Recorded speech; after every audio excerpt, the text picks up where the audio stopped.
All right. What's the corporate terms? I haven't been in the corporate world in so long. Now that I have the bandwidth or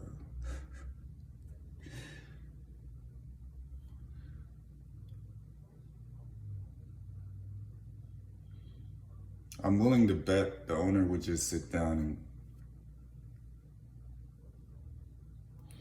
so all the religious talk and all of that was happening 2,000 years ago. I used to just sit there.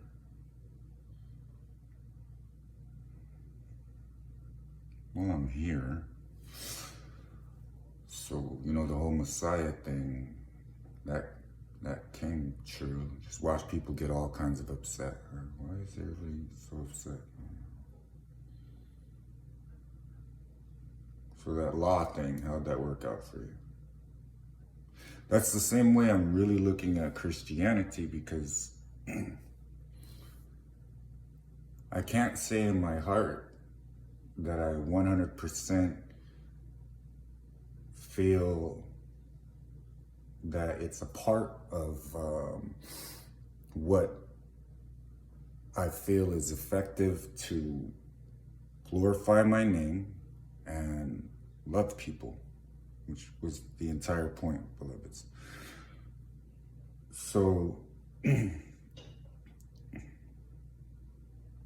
life, you prioritize, beloveds. You prioritize the things that are going to detract from what you desire. You say, what do you mean by that, Lord? Well, you keep it out of your life, first of all. But first you have to find out what's going to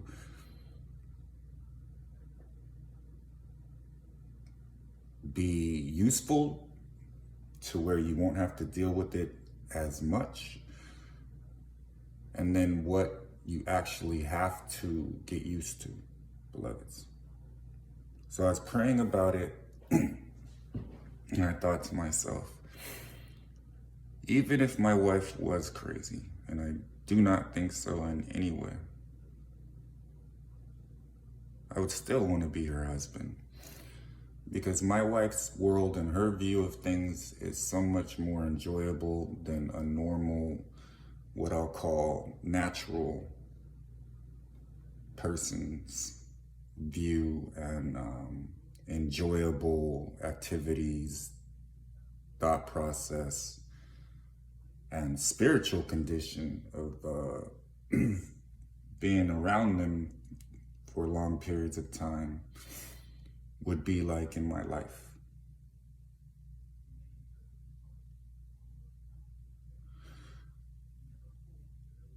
And I would simply learn her,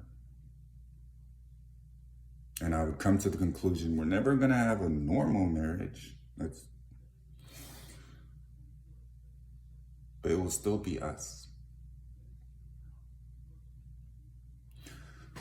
So when you're looking at your marriages, because I'm going back to kingdom marriages and I'm harping on this for a reason. When you have access to everything that's ever going to happen, it's wise to utilize that on your throne, Lord. So, listening to my wife's prayers and the things she has told me in the spirit have brought me great joy, very enjoyable.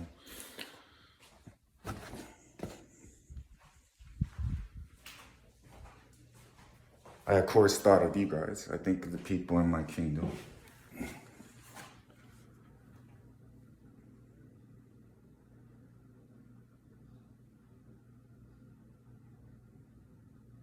The plans I have for you, like I always said, especially in Jeremiah. And I did say, I will tell you things no one else knows. I said that in Jeremiah. They said when the Messiah gets here, he will tell us all things.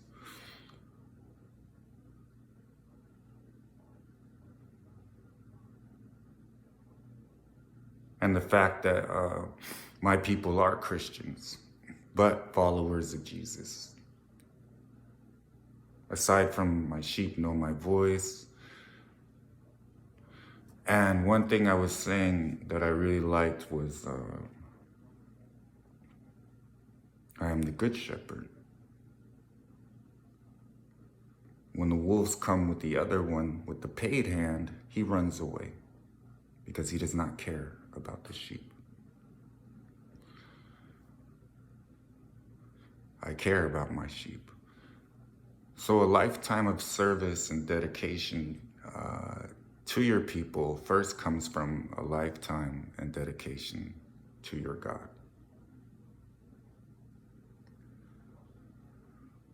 And my prophets are like little shepherds, and they take it seriously, and that's why we have that relationship. We take it seriously, but we have fun. And my vision of loving each other and loving your neighbor as yourself was always throw that religion stuff out the window.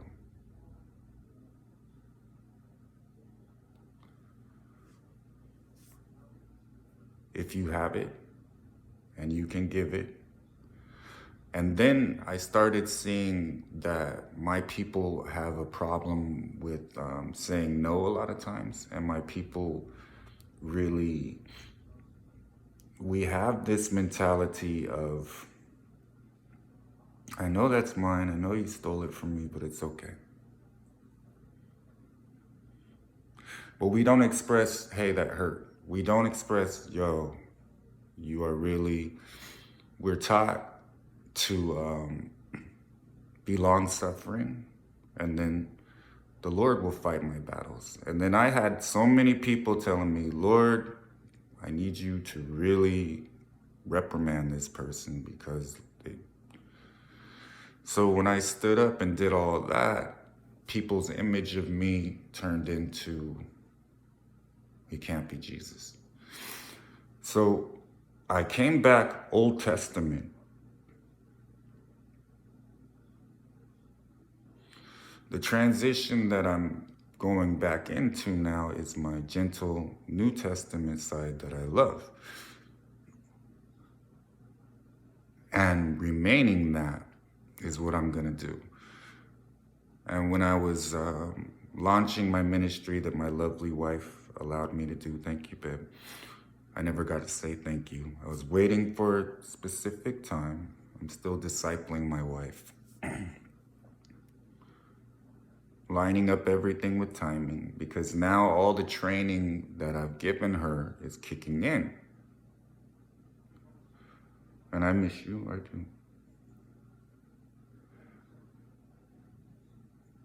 I put together these marriages, beloveds, one, to glorify God. In the end, that's what it's gonna be about. Just trust me on that. I instilled a lot of fear of God in me. And the playful manner that me and the Holy Spirit have did not come without a price. Me and the Holy Spirit have been through a lot. We have a relationship. And to include my wife in it is one of our greatest joys. There's only one you, babe.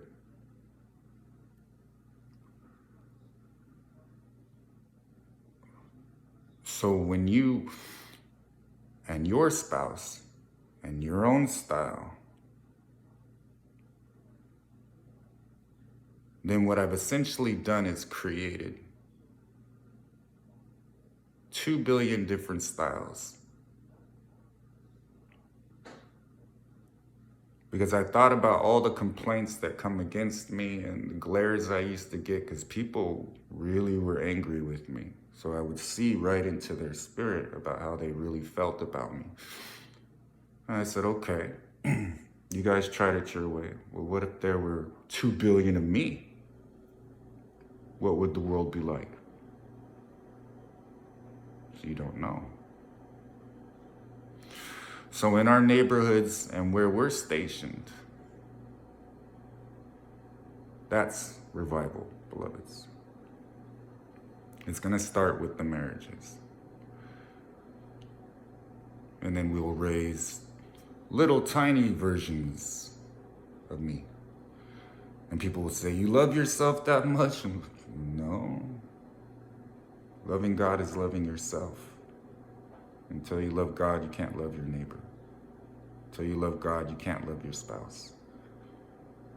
Until you love God, you don't know how much you are loved. And when I was launching mine out here, especially Heckle and Jekyll, I was like, that is your brother.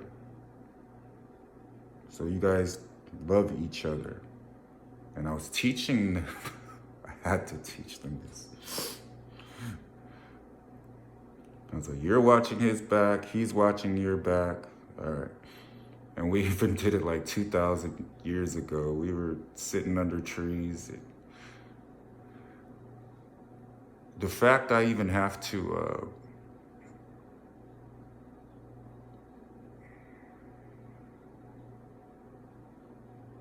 retrain myself in this age, because I've been at war for so long, it just added a layer of understanding that I didn't have before. So in every situation, you're gonna learn something from it. You're gonna grow from it. And it's gonna make you stronger and better. Take that and apply it to your marriages, beloveds.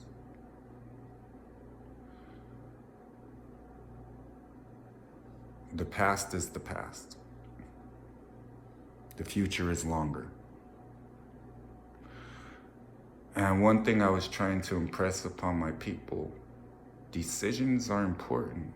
One decision set my marriage into a whole different tailspin than it could have. But that does not mean that that was not already known.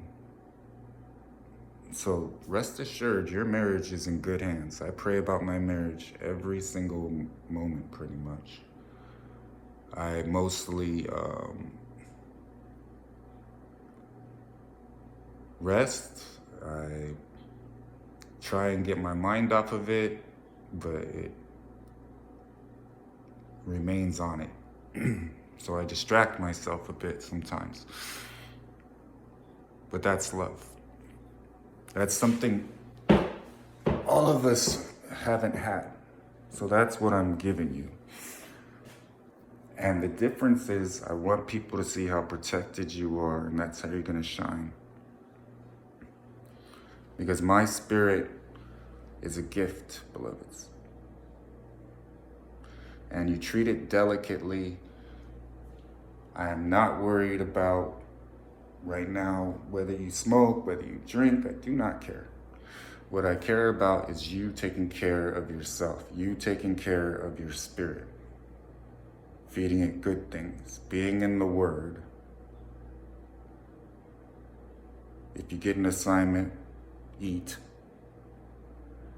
and learn to work together.